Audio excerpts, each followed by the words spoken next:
Hello, everyone.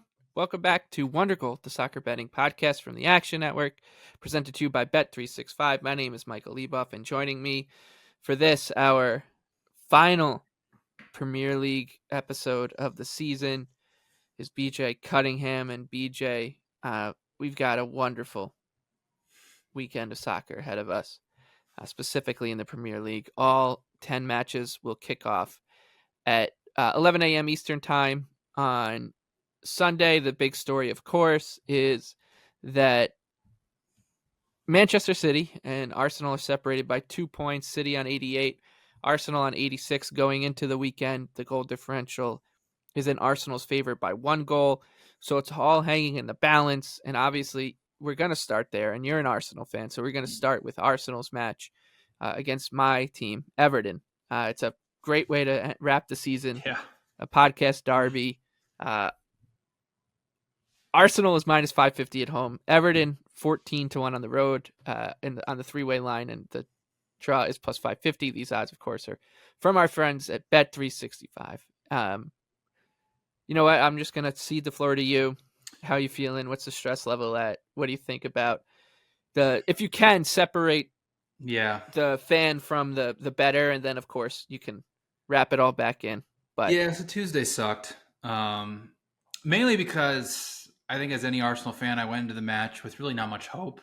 Just kind of like I was kind of dying laughing at all the like when Dragishin saved it off the line. I was just like I was texting our other Arsenal friends, and I was just like, this is hilarious. And then of course the goal happens, and you just kind of feel like it's all over. And then of course Son gets the 1-on-1, and that could have done it. But we'll get to City in a second. But yeah, I feel okay.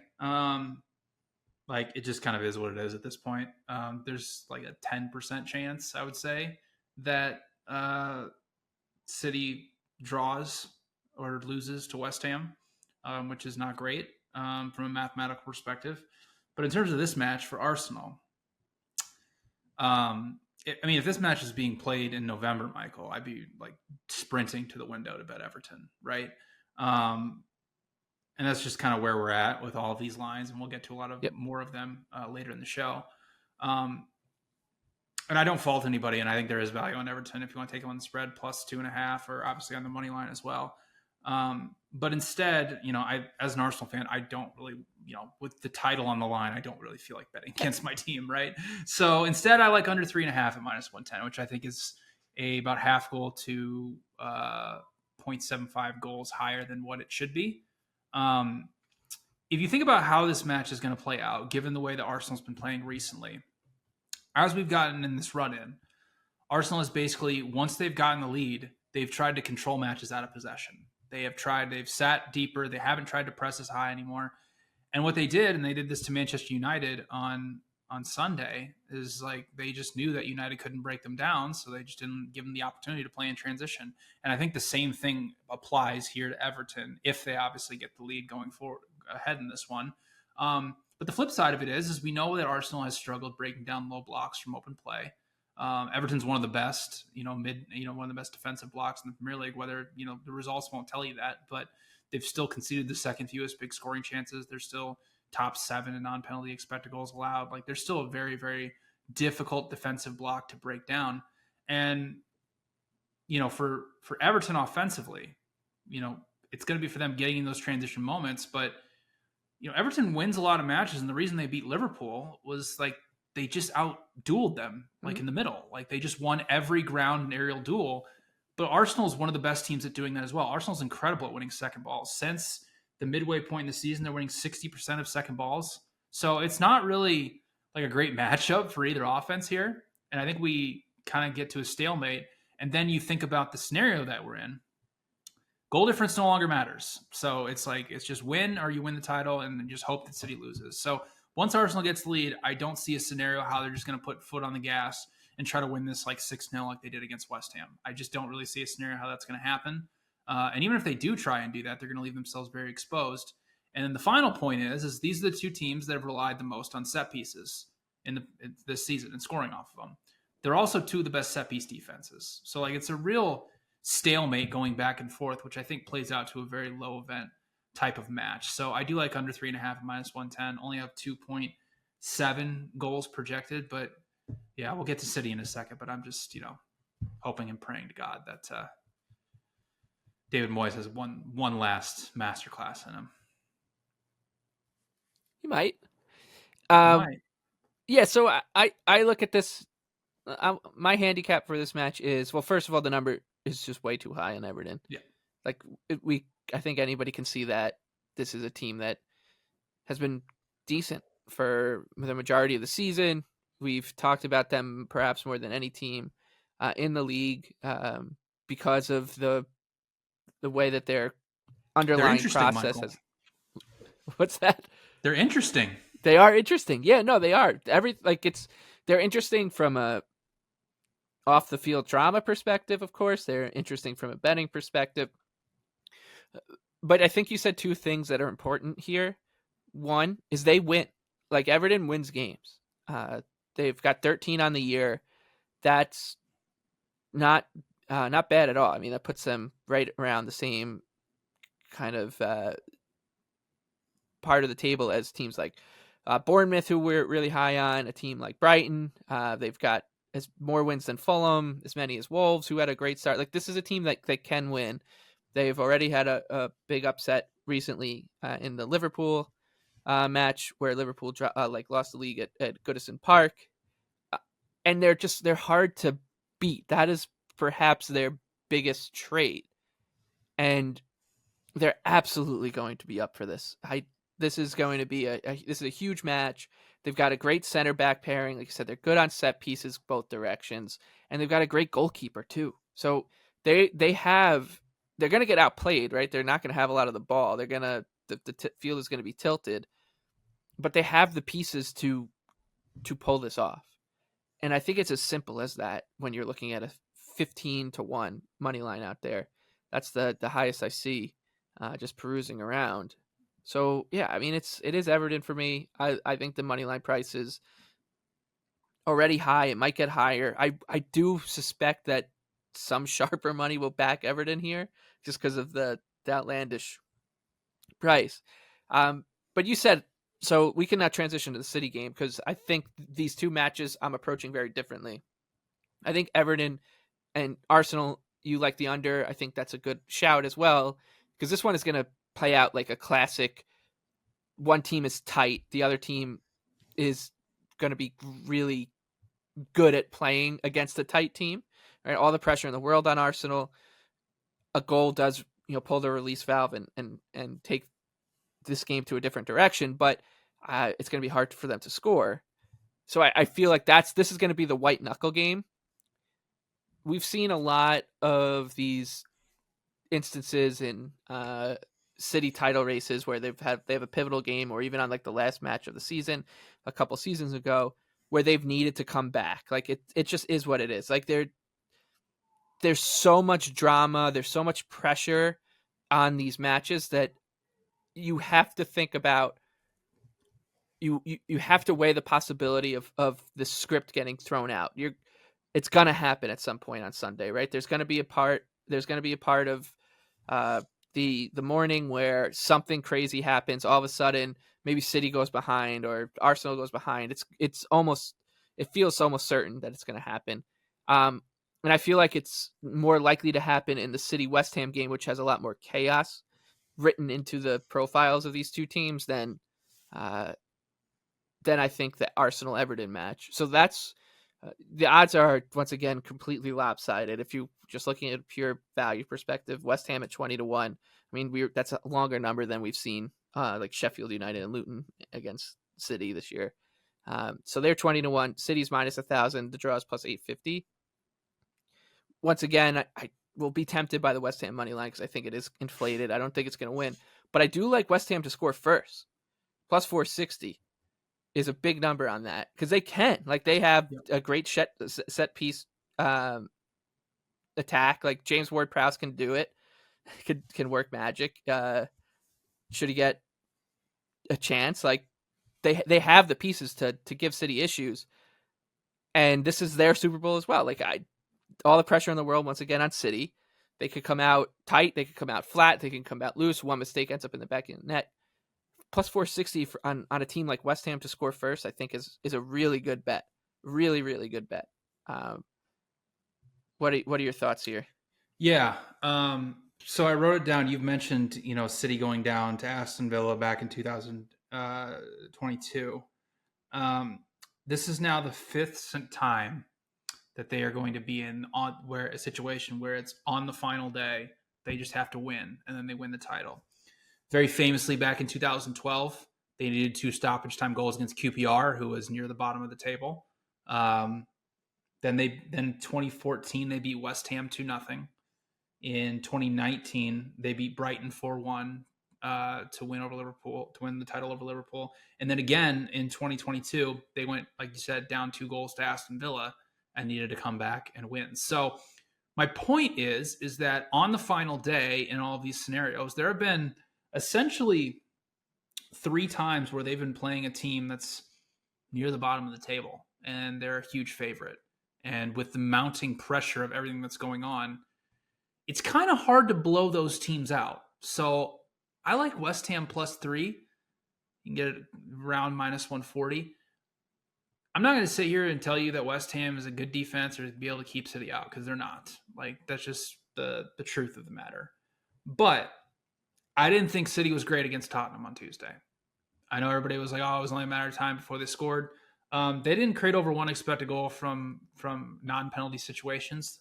They took 4 shots, including the penalty in the second half. They gave away a couple transition opportunities, and Tottenham ended up winning the expected goals battle. So I didn't think they were that good. And if you look at the players that West Ham has, with Paqueta, with Bowen, with Kudus, they have guys who are not only good in terms of pace and getting in behind, but those guys are outstanding ball carriers. And that's what a lot of transition teams maybe have kind of struggled with against City, is like when you have good ball carriers, you can play through a pretty average press, which is what City is right now. And Pep, this is going to be a situation where West Ham's going to park the bus. They're going to play as low as block as you can find, and they're going to try to transition from deep, which means a lot of guys are going to be pushed up on that back line. So it's going to leave West Ham at a lot of 2v2 and 3v3 situations in transition. And Pep has kind of just accepted that it is what it is. But Michael, there have been 14 matches this season with West Ham where they have held under 35% possession. I would put a lot of money that they're going to hold under 35% here.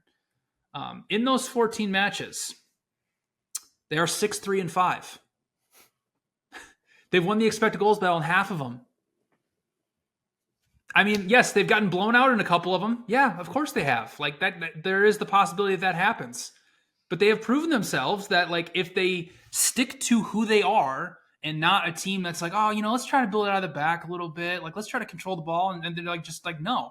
If they go back to, and the match that keeps in my head was, I think it was the 3rd or 4th week of the season when they played Brighton, at Brighton. And they just sat as deep as possible. They didn't even try and press them. And they just put on a counterattacking clinic. Yep. They can do that. They can do that in this type of match because of how much City is going to be pushed up on that back line. So, and now we are also in a situation where, again, goal difference no longer matters. City doesn't need to make up anything. So if they go up 1 or 2 goals in this game, I think we all know who Pep Guardiola is at this point. Like, I don't see a scenario where he's going to try to keep pushing forward and have them win 4-5-0 and leave themselves potentially exposed to a transition opportunity. So I like West Ham plus 3 at minus 140. If City wins this by more than 3 goals, like, hats off to them. But given the situation, the pressure that's on them, I don't see a scenario how once they get up 2 goals, they don't just shut this thing down and just say, like, this is it. It's over. Yep. Yeah, no, I'm with you. I think that there's a way to attack this. Like, I actually don't hate the West Ham halftime City full-time scoreline prop either. Because like you said, that the City attack is going to score against this defense unless they truly do sell out, which I don't expect West Ham to do. So that's how I'm approaching it.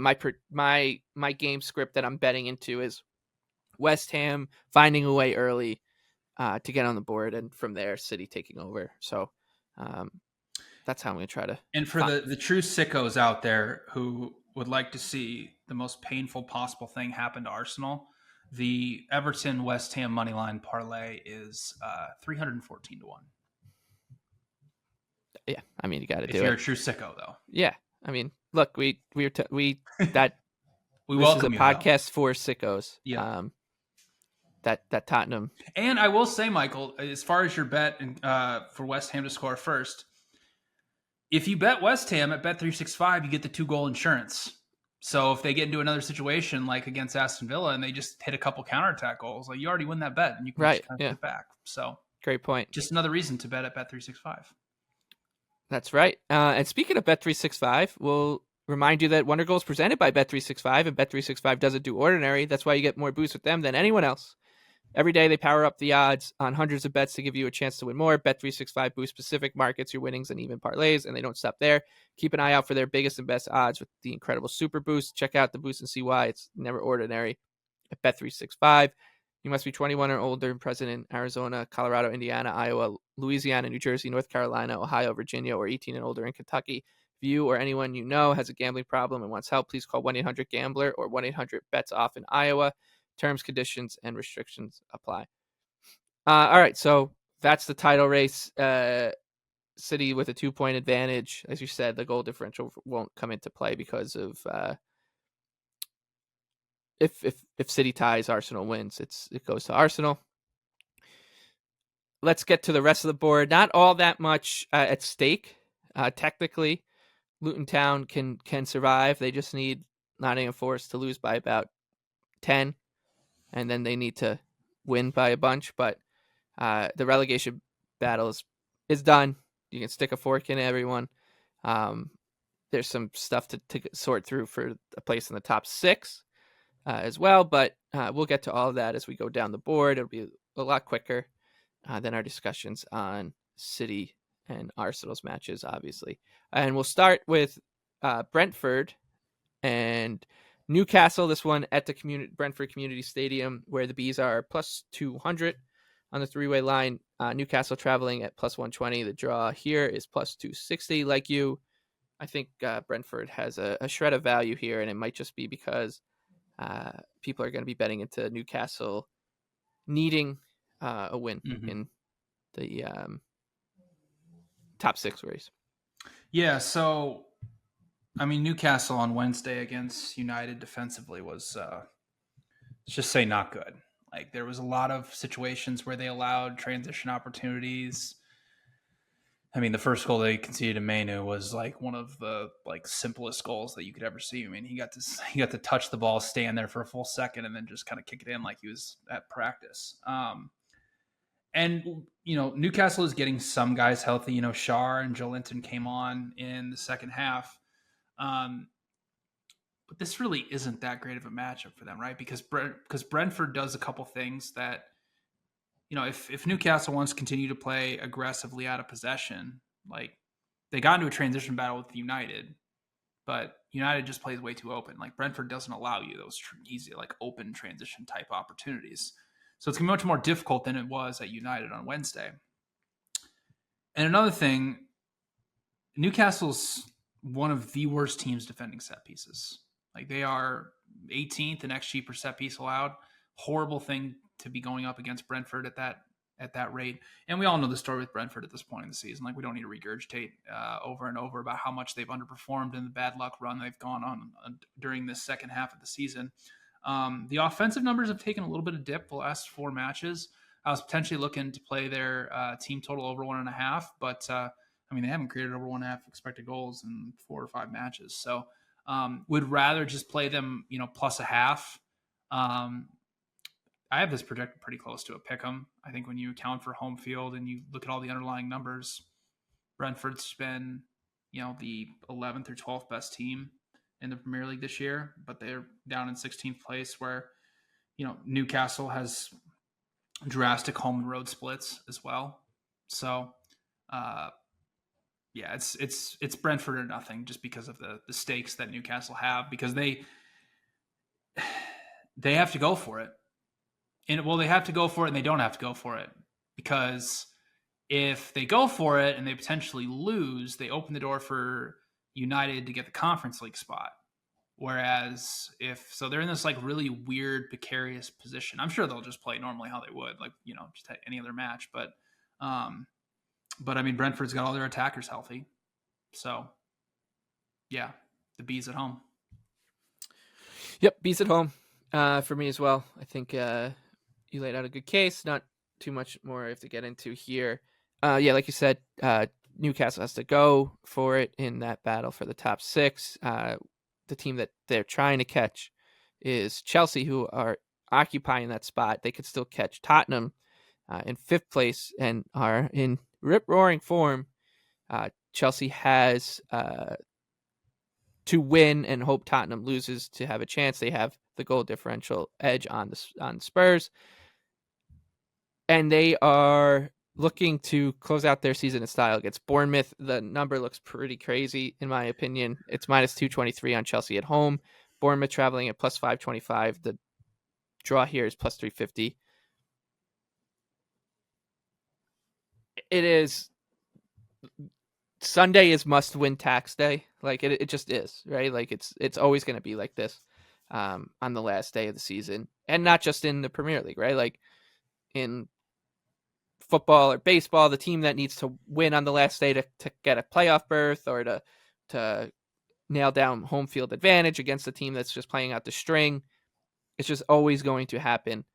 And that's not to say that these teams, you shouldn't ever consider betting it, right? But as good as Chelsea's been down the stretch, and they have been good, I think this number looks pretty appetizing on a team that we rate pretty highly here in Bournemouth. So yeah, it'll be a Bournemouth money line play for me here, BJ. Yeah, I like Bournemouth plus 1.5 on the spread. So yes, Chelsea's been improving. There's been no doubt about that. And the underlying metrics have been good all season long. Essentially about the 4th or 5th best team by expected goal differential. But so the reason they've been improving lately, if you go look at the teams that they've played, it's a lot of teams that are either playing in a passive defensive block or just aren't that good at pressing. So, they can put up big numbers against teams like West Ham, Nottingham Forest, Aston Villa. That's fine.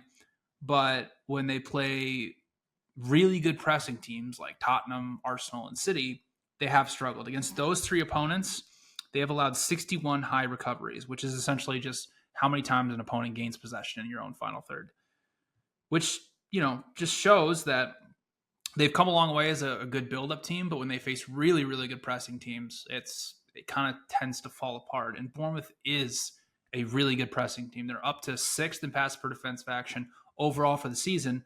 But since the calendar turned to 2024, Bournemouth has a passes per defensive action of 8.8. That is 3rd best in the league behind only Liverpool and Tottenham. So what Bournemouth does best, and we know this about them, is that they force high turnovers and they get these easy transition opportunities and they kill you that way. And they can do the exact same thing here to Chelsea, who is still pretty weak defending in transition. For the season, Chelsea's 18th and final third to box entry conversion rate allowed. They've allowed numerous amounts of chances, including on Saturday to Nottingham Forest. I mean, Forest had, I can't even count how many easy transition opportunities where they were just going 3v3 or 2v2 versus the Chelsea back line. And Bournemouth does an outstanding job of not only hitting through the middle of the pitch, but they like to get the ball out wide and they like to send it a lot of crosses. Chelsea is allowing one of the highest cross completion rates in the penalty area so far, all throughout the entire season, whereas Bournemouth is top 5 in crosses into the opponent's penalty area. So inflated line, and even if we just took from March 1st on, I mean, Chelsea's been about 2 or 3 goals better than Bournemouth on expected goal differential. So it's a very inflated line because Chelsea, they can still get into 5th place and snatch the Europa League spot from Tottenham. So it's all balls to the wall. Whereas Bournemouth, I think top half would matter a lot to them, given the way the season has gone. So I think you're going to get a really, really good performance for them because I think that's something they've been eyeing for a long time. And if they achieve that, not only will cash a bunch of bets that we have placed throughout the season, but it'll be a huge accomplishment. I think it'll be their highest ever finish in the Premier League. Yeah, no, I think you're spot on. I think this is an all-out effort from honestly both these teams, and we've seen Chelsea enough, not lately, not recently. Obviously, recent form tells a different story, but we have seen Chelsea have serious issues, and you don't have to go that far back to see a dreadful performance against Arsenal back. What was that? Late April. So, yeah, they can throw a dud. So I do think that this is a bet on Bournemouth here. So 4 matches, 4 bets from both of us in all of them. It's going to slow down here now. Things get a little less appealing in terms of from a betting perspective, but we'll do our best here.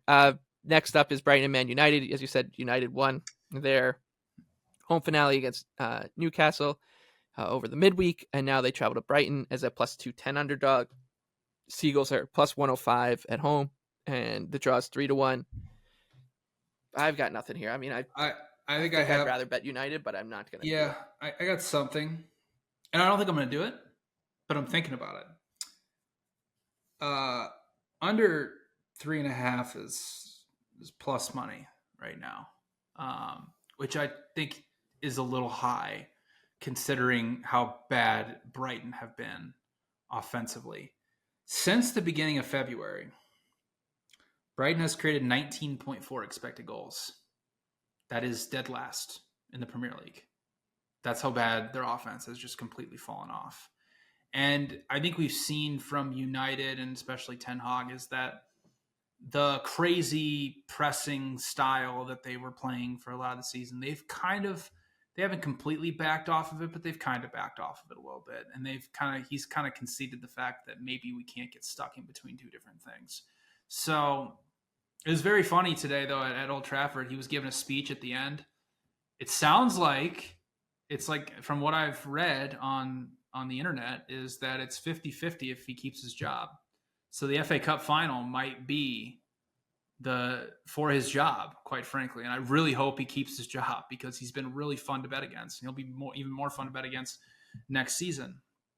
But yeah, like the total is just very high, especially considering, he may go balls to the wall, and this may be one of those matches potentially live bet. But I know there were 5 goals today with Newcastle, and it looked horrible. But Brighton's not a transition team. Like, they're not a team like Newcastle who's just going to play up and down with United.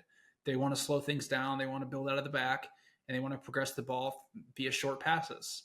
So I don't know if I'll end up doing it because it's just like, it's one of those, like, taking under with United right now just seems like it's not the smartest thing to do. But I'm going to stare at that for a long time because I only projected 3.2 goals. So under 3.5 at even money would project a little bit of value there. But I'm going to see if this total just keeps rising. Maybe we can get to 3.75 at a decent number, and then maybe we'll be in. Yeah, I mean, this could be the classic, neither team. 0-0. Yeah, exactly. As I say, neither team wants to do it. I have a 0-0 later that is going to be my 0. And man alive, were we right there? Oh, we were right there. We were talking off air. The first goal for City. There's some images going around the internet that might have been offsides. Who knows? Now looking at it, I don't think it was offsides, but there are some images going around that says it might have been offsides, and then who knows what happens after that if that gets ruled out. Yeah, who knows? I mean, we got through the first half, and I know a classic good bet that doesn't win. Yep. But don't worry, I have a 0-0, the 0-0 of the week coming up a little later, and it's a doozy. But we can't get there just yet. We'll talk about Crystal Palace and Aston Villa next. Palace at home is odds on against Aston Villa, who are in 4th place in the Premier League. This is a crazy number. That I said this a lot last season. I haven't said it as much this year because I think people, and you and Anthony maybe just got tired of hearing it. But one thing that you always have to remember when you're betting any sport, and it's the beginning of the season or in the middle of the season, is just how much changes over like a course of 8 weeks or a course of, a season. And Palace has been the team that we keep saying, that I keep bringing up as the example of this every season, because I was like, before last year, we were all high on them. And I was like, well, if I told you that they fired Patrick Vieira and then brought in Roy Hodgson, like in the middle of the year, like what would you would call me nuts. You'd say like, you're crazy thinking that that's what's going to happen. And now if I told you 2 months ago that Palace would be odds on against Aston Villa at home in the final week of the season, you would assume that everybody on Aston Villa, from player 1 on the lineup card each week to player 20, was arrested or something and couldn't play. But here we are. It's the Oliver Glasner revolution is in full force. Palace is the trendy team in the Premier League to close out the year. I cannot wait to see what they're bet to in futures markets. As soon as the season flips. This number is crazy, but I'm not betting against them. I have too much other stuff I want to bet, and the number plus 280 on Villa. It's just not. I mean, it's crazy to say this, but it's just not that interesting considering that this is a dead rubber match for them. They're not gonna. So this match opened at a pick'em, like it was a dead pick'em before. Essentially, we got to a situation where Aston Villa had qualified for the top 4, essentially before the Liverpool match. Because if they would have lost that, then I'm guessing this would have probably still hovered around a pick'em.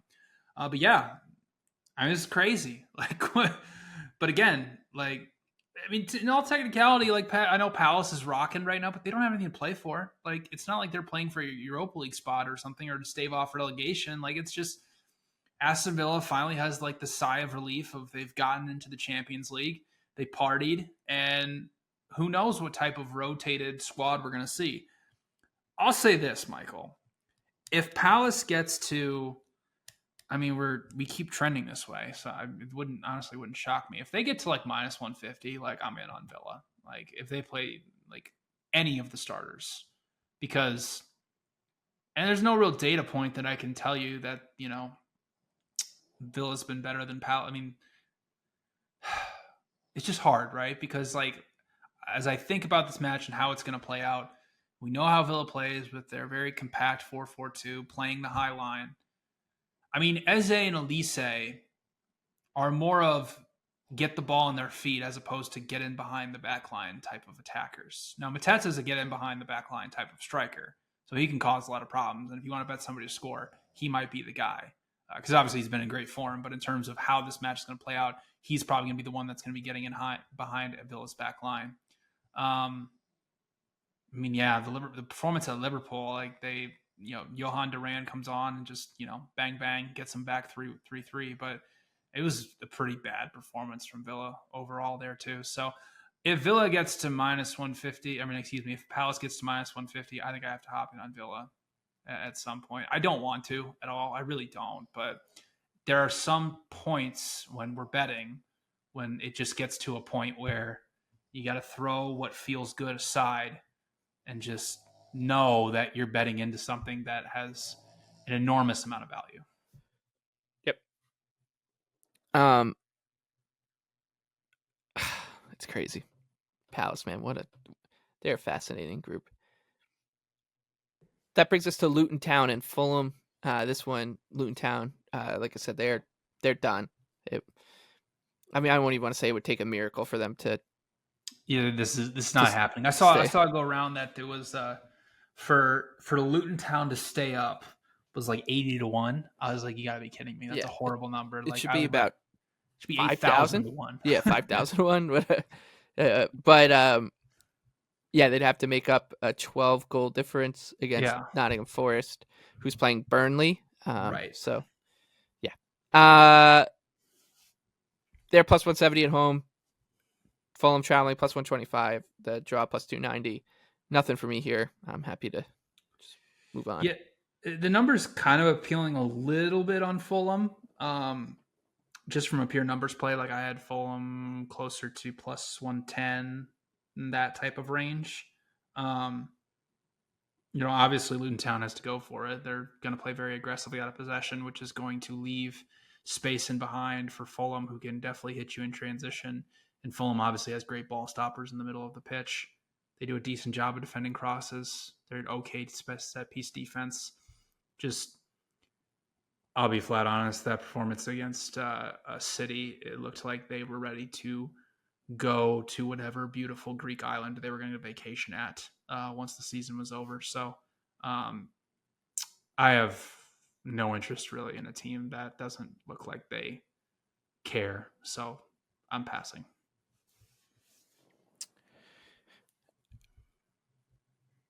Okay, that brings us on to Sheffield United and Tottenham next. I kind of like United here, the Blades.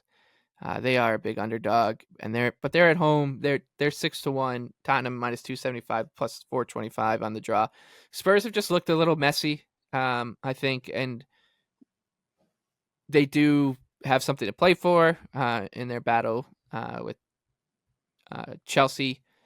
They just need a point, but I think that their defensive issues here kind of just make them ripe for picking for a team that's you'd imagine would play pretty loose. And I know Sheffield United has won 3 games all year. I didn't think they were terrible against Everton. They've had some really, really, really dire performances though since they've been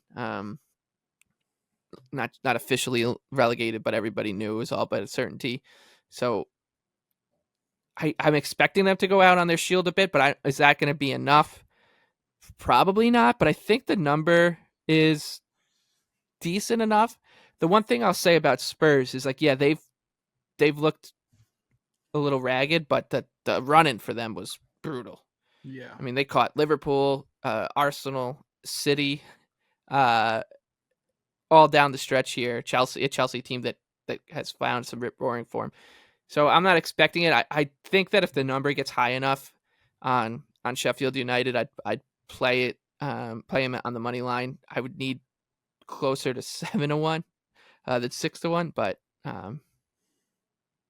it's definitely not the worst bet on the board. Let's just say that, BJ. Yeah, under 4 is at about -110 right now, which I think is kind of interesting when you consider the situation like you just mentioned that Tottenham is in, where they just need a draw and they snatch up that Europa League spot. And since they don't have goal difference, it would probably behoove them to just either win this match 1-0 or just kind of go in it is. But, even though, you can go look at, Sheffield has obviously conceded over 100 goals. If you go look at expected goals, it's been like one of the most drastic underperformances that the Premier League has ever seen defensively, just because of good finishing and really horrible goalkeeping is basically what it comes down to.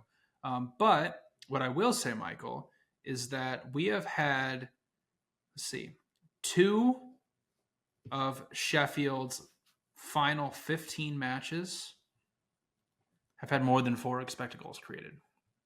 Just 2. And I mentioned the stat last week against Burnley, which remained true. We are now 6 of Tottenham's 37 matches have had more than 4 expected goals. So I'll be staring at under 4 for a little bit. Projected 3.7. So if this starts to trend towards under 4 at even money, I'll probably fire on it. But yeah, it should be. The stakes are still a little high here for Tottenham. So should be a little tight as opposed to just free and loose final game of the season, with nothing to play for. Burnley and Forest up next. The Clarets are relegated. They're plus 190 at home. Tricky Trees plus 135. And the draw here plus 235. I think the number's good enough on Forest. I've kind of gone back and forth on this one. This had the potential to be a relegation, essentially a relegation playoff. We didn't get it, of course. Oh well. But as we've said, this Forest team is just so much better than what their results have been down the stretch here, and I think that this could be a really good spot for them to go into the offseason on a high note. If you look at the expected goal differential on the season, they are right in the middle of the pack, right there with Bournemouth and Palace, Everton in terms of expected goal differential per 90. They are they should be just much better. And we've talked about it a lot. Just the goaltending has obviously let them down a ton. 14 more goals than expected on the year. So, yeah, I think that they're just a better team. They deserve to be favorites, and the number still has some value. I agree. So Burnley, we know that they have changed to a 4-4-2 essentially about since November, like I mentioned last week. But I think for this match, you're going to see them go back to a 4-2-3-1 like they played in the championship. Try to build out the back, play possession, dominant style. Because they just tried to do that at home against Newcastle, and it completely blew up in their face. Because what happened is that Newcastle scored a goal off of a transition from deep. They scored a goal off of a high turnover, and they just constantly were getting in behind Burnley's high line. Even though Forest does tend to play more passively, they have been a few matches in this run-in towards the end of the season where they have pressed high from either pressing triggers or from dead ball situations. Most notably, they had 21 high recoveries against Wolves, 11 against Everton, and 15 over the weekend against Chelsea. So they are capable of pressing Burnley high and causing problems if they want to. And their Forest is becoming one of the more dangerous teams in transition too. I know they're very, very transition based, but with the ball carriers like Morgan Gibbs-White and Hudson-Odoi and Alanga and Aina, like they have a lot of pace and a lot of good dribblers who can cause teams who are bad in transition problems. And Burnley, I would qualify as a team that's bad in transition. Nottingham Forest, since the calendar turned to 2024, they are averaging 2.93 counterattack shots per 90 minutes. That is the most in the Premier League. Burnley is allowing 2.4 counterattack shots per 90.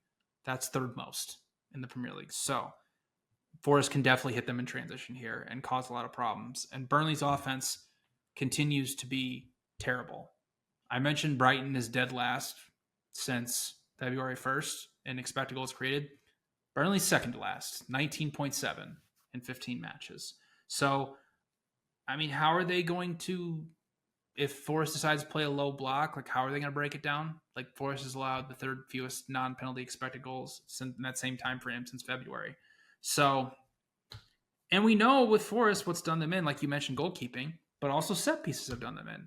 Well, Burnley's dead last in the Premier League in XG per set piece. So this is actually a really, really good matchup for Forest, who technically do need to win, to obviously, or they just need a draw to get out of to stave off relegation.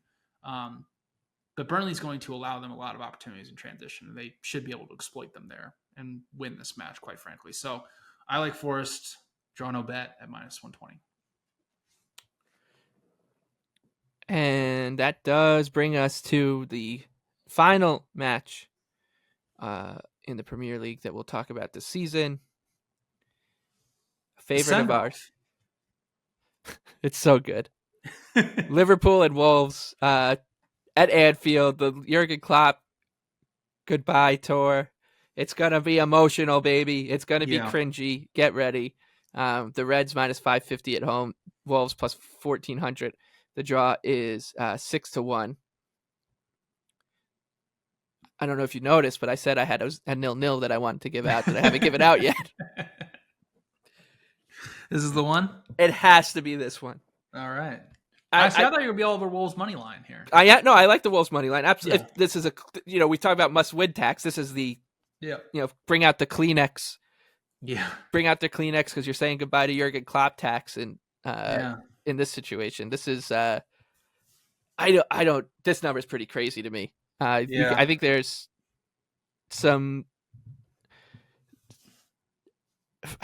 there's actually going to be people who lay the -550 with Liverpool, like, and put don't money line. Yeah, just like there's no way they're going to win. Like, line. Yeah. And maybe they are. I mean, of course, like any bet can have value in anyone's eyes. I get it, but I like the Wolves money line, but I think the 0-0 here there's no better way for me to finish up this Premier League season betting, giving out as my final bet of the year the 0-0 in Jurgen Klopp's last game, because it would be the funniest outcome, and the number's too high. I mean, 30-1 on 0-0. It's and it's Yeah.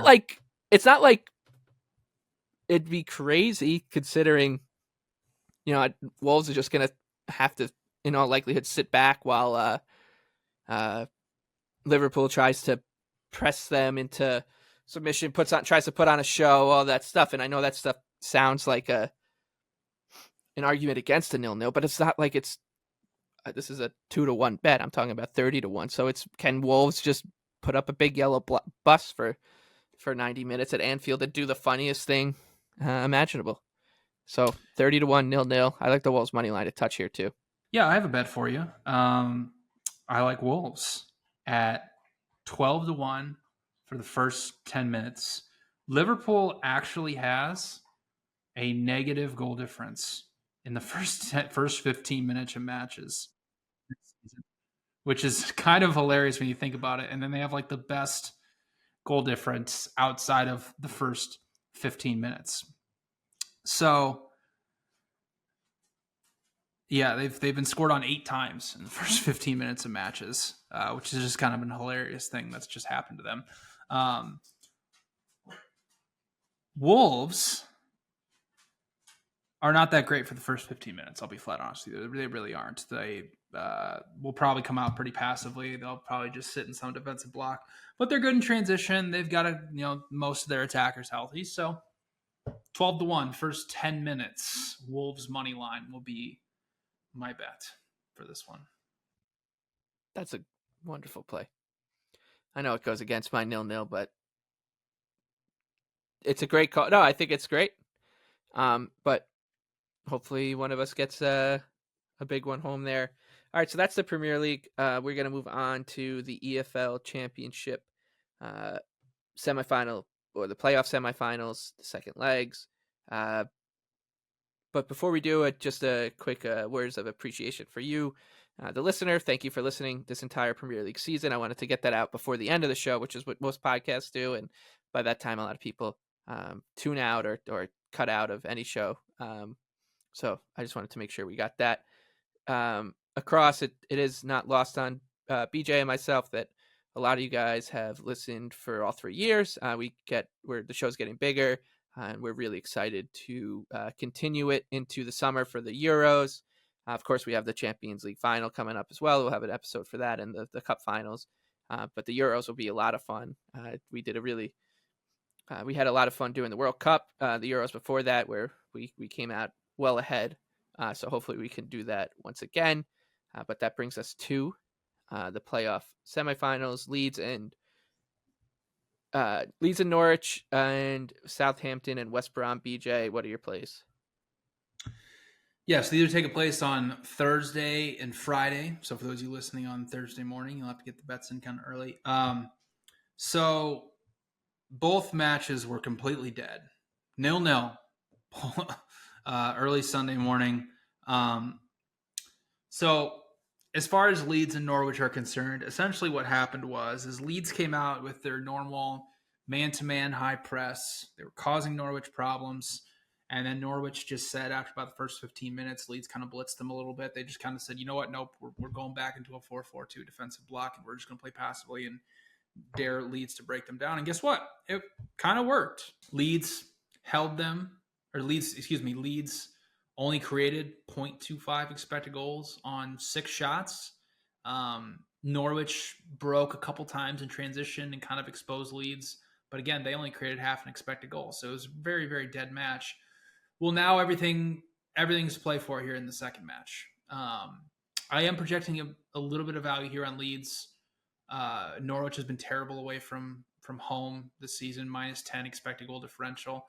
And Leeds did get 27 touches into Norwich's penalty area, which I think is notable because expected goals wouldn't tell you that they actually were that good. But they were. They kind of lived in Norwich's final third. And now with them being at home, it creates a better scenario.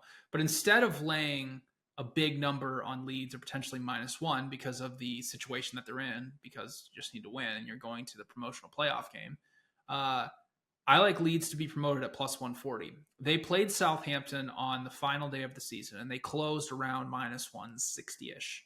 at home. So if you put them on a neutral field, they're going to be favored over Southampton. And as I'll get to in a second, I think there's a chance that they're going to end up playing West Brom. So I think you're going to get into the promotional playoff with a better number on Leeds, betting them to be promoted now, as opposed to just laying a big number here. And as far as West Brom and Southampton is concerned, I think West Brom is really live in this, and we'll get to it in the underdog segment as well. I think they're very live here in the second leg. I thought their performance against Southampton, they struggled out of the gates. Southampton kind of blitzed them a little bit through about minute 10 to about minute 30. They created a couple decent chances.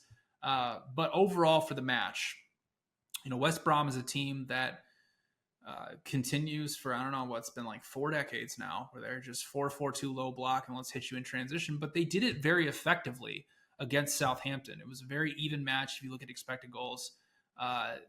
They were incredibly effective in transition because they had 17 box entries off of only 30 final third entries. So that just tells you how good they were at getting into Southampton's penalty area off a transition, which has a place where Southampton has struggled. And they were really dangerous on set pieces. And overall for the season, they were number 1 in the championship in XG per set piece, while Southampton was 16th in defending them. So it's not, Southampton's going to control 65, maybe 70% of the ball in this match, but they're vulnerable in transition. And West Brom did do a really good job of keeping them out and limiting their high quality chances. Like I said, held them to 1 expected goal on 12 shots. So a very pretty low XG per set piece, or excuse me, XG per shot. So I like West Brom plus a half, plus 107.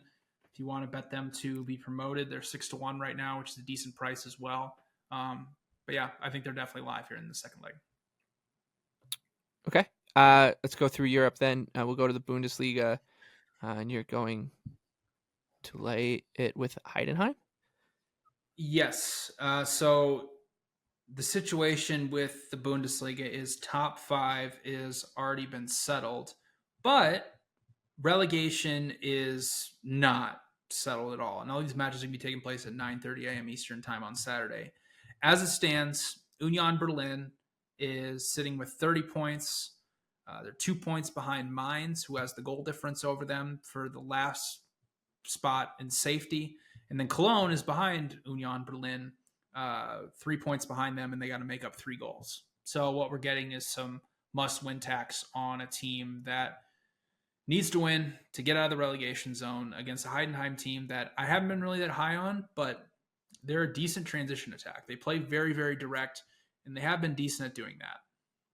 I mean, I have them projected at minus 111 if this was just a normal match because, Cologne got a win against Union Berlin, but there hasn't been a performance over the last month when they've been trying to get out of the relegation zone where you can point to it and say, yes, they've really improved. Yes, they've played a lot better. So I don't know. I think it's a way too inflated line. So I like Heidenheim draw no bet at minus 110, just playing against the must-win tax. In Serie A, I like Napoli draw no bet at even money against Fiorentina. If you've listened to the show long enough, you know my thoughts about Fiorentina and how kind of fraudulent they've been, I guess, for lack of a better word, this season. Close to an even expected goal differential. If you look at all the field tilt, progressive pass numbers, you'll think they're one of the best teams in Europe. And they are very good at progressing the ball into the final third. But once they get the ball into the final third, it just kind of ends in a shot from outside the box or it just kind of falls apart. And Napoli, although they have nothing to play for, they've been pretty good from underlying data perspective all season long. They have a significantly better expected goal differential than Fiorentina. And Fiorentina's got one eye on the Conference League final. So I think they're just going to use this as a tune-up. So I think the price on Napoli, draw no bet at even money is good enough. And then in La Liga, Villarreal, Real Madrid, over 3.5 at plus 105. Real Madrid played a full strength lineup against Alaves on Tuesday. They may rotate here against Villarreal. Even if they rotate, we've seen a lot of the guys that they have from Giselu to Brahim Diaz to Arda Güler. They're still really, really good attackers that can go up against this Villarreal defense that is still close to dead last in pretty much every single defensive category. And it should be a very back and forth transitional type matches with two teams that want to play in transition. So Projected right on 4 goals for this one. So like over 3.5 at plus 105. Okay. That does it for the Euro section. Good work there. Let's move on to the Underdog Parlay, BJ. And we're going to change things up for this week because obviously Anthony is not on the podcast anymore. But you've come up with a pretty good idea, I think, to make sure we can continue with the 3 legs this week and beyond. So yeah, you hit the nail on the head. We want to keep this going. This is our favorite segment of the show, right? And I think for you listeners, it's the favorite segment of the show, even though it hasn't won yet this season. But if it does win this week, you may be in luck, because what we're going to do is we're going to leave the third leg up to you, the listener, to decide. So how this is going to work is me and Michael are going to provide 3 or 4 other underdogs that we liked beyond the ones that we say already on the show. And what I will do is when I tweet out the show link on Thursday morning at 9 a.m. Eastern time, I will include a poll underneath in the tweet underneath the link. You go ahead and vote on who you would like and how we're going to turn this into something where your ears might perk up. There's going to be a cash prize potentially. So whatever the 3-leg parlay ends up being, I will place a $20 bet on it at Bet365, so we get 2 goal insurance. And if that parlay wins, if you retweet the tweet of the show link at 9 a.m. Eastern time, not the poll, the actual link of the show, you will be entered. And I will pick one person at random if the parlay wins, and I'll give you a third of the winnings of the parlay. So I'm going to say that one more time of what you need to do, because I think everybody's ears just perked up that I offered a cash prize. To be entered, you just need to retweet at 9 a.m. Eastern time when I tweet out the show with the link to the podcast. If you retweet that, you will be entered into this, not really a contest, but into the parlay. And if it wins, I will select one person at random, and you'll get a third of the winnings. So if this parlay ends up being over 100 to 1, I mean, let's say it's at 100 to 1 or at a $20 bet, you'd be walking away with $667 if it wins. So just make sure you vote. And I'll say one thing. If you don't like any of the underdogs that we select here, just comment below the poll. And if more people comment on a certain underdog than what we voted in the poll, then we'll use that one. But it's going to be up to you listeners now for the third underdog. Okay. So I'll go first with mine. Started the show off with it. I think Everton is absolutely worth a bet here. I'm sorry to do it to you, BJ, but at 15 to 1, this is just a severe case of a must-win tax. Everton, for a mid-table side, they may be the hardest mid-table side to beat. They are an incredibly good defensive side. They're very dogged, great on set pieces, great at defending set pieces. They've got a great center back pairing. They're going to make you earn every inch on the field through the middle. They've got a great goalkeeper. Dominic Calvert-Lewin's found his form up top. Like this is not a team that should be 15 to 1 on Sunday. I know that Arsenal are playing for the title, but I think that's why we're seeing this price this high. So we're going to start off with a banger. So if you want, as BJ said, the contest, it's going to end up being a whopper here. So that's what we want, 15, right? 15 to 1. Yeah. And then my submission for the BJ's got a couple, and then my submission for the other one for the fan vote would be Bournemouth taking on Chelsea. Mm-hmm. Which is plus 450. For me, Brentford plus 210 at home against Newcastle, as we've already spoken about before. The Newcastle defense has been better recently, but the performance against United, even though it wasn't high from an expected goal standpoint, was pretty shambolic. They're a bad transition team. They're a team that doesn't do well defending set pieces, which is something Brentford obviously thrives at. And Brentford's not going to get in this transitional back and forth battle with Newcastle like United did. They're going to play a very, very solid defensive block and counterattack from deep, which is going to be pretty successful here against Newcastle, who has to win to keep their European spot. So Brentford plus 210. And the other submissions for you, the listener, I had not one I want to do, but one that's kind of necessary. Salernitana plus 380 at home against Verona. Michael, Salernitana has taken 4 points in 2024. They haven't won a match in 2024. Their last match win came on December 30th. Do you know who that was against? I think you're going to tell me who's the team they're playing this weekend. Verona. They beat them 1-0 on the road. It was a pretty even match. Even though Salernitana has already been relegated, they haven't quit. They've scored first in their last 2 matches against Atalanta and Juventus. They've played a couple teams pretty even by expected goals. So it hasn't been as bad as maybe we think maybe most people think it is. And Verona, still a very, very bad offense. Very good defense. But, this price opened Verona around plus 110, and now they're up to like minus 150. It's because they need to win to stave off relegation. So Salernitana plus 380, and then I already spoke about it, West Brom plus 375 against Southampton. So those are your 3 that you can vote on. Bournemouth plus 450, Salernitana plus 380, West Brom plus 375. If there's another underdog you want, comment below again. If we have more comments than votes, we'll go with that underdog. And I'll tweet out the graphic on Friday. I should also mention voting will close Friday at 9 a.m. Eastern time, so a full 24 hours. Wonderful. Okay, that brings us to our favorite premier, or I should say our best bets, because there's a difference between a favorite bet and our best bet. Because my favorite bet this weekend is the 0-0 in Wolves, but it's certainly not the best bet that I could come up with on the board. For me, my best bet is West Ham to score first against Manchester City at plus 460. We've seen this before with teams in title races where they will come out a little tight, maybe a little rigid, a little mental gaffe, a brain fart, however you want to put it. I expect West Ham to be full throttle here. We know that they're a danger on set pieces. The issues with West Ham are defensive rather than attacking this season. They have the pieces to do something. And with so much at stake for City, needing a win to assure themselves of the title, I think that there's a decent chance that West Ham just gets completely overlooked here. All the correlated markets will have value, and one of them, my favorite, is them to get on the board at a good number, plus 460, West Ham to score first. And I like Arsenal Everton under 3.5 at minus 110.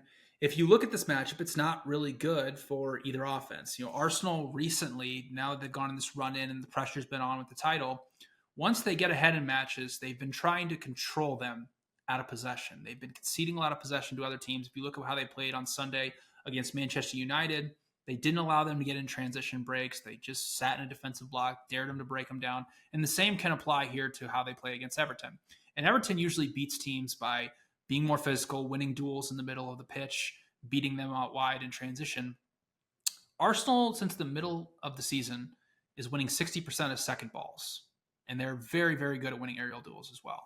So it's not really that great of a matchup here for Everton. You also look at these two teams. Everton and Arsenal are two of the teams that have relied the most on scoring off of set pieces this season. Both of them are top 5 in terms of defending set pieces. So that's not great. And then you look at all the struggles that Arsenal's had against low blocks from open play. Well, Everton plays one of the best defensive blocks in the Premier League. They've only conceded the second fewest big scoring chances behind only Arsenal. So I think this total is at least half a goal way too high because it is the final match of the season. And finally, goal difference no longer matters. Arsenal just needs to win. So if I know Mikel Arteta like I think I do, once Arsenal goes ahead, they're not going to try to run up the score. They're going to try to just eke this one out, maybe 1-0 or 2-0 like we've seen recently with a couple matches, especially the one against United on Sunday. So under 3.5 and Arsenal Everton at minus 110 for me. Okay, that does it for our final Premier League episode of the season. We will be back previewing the FA Cup final, Champions League final, Europa League, etc.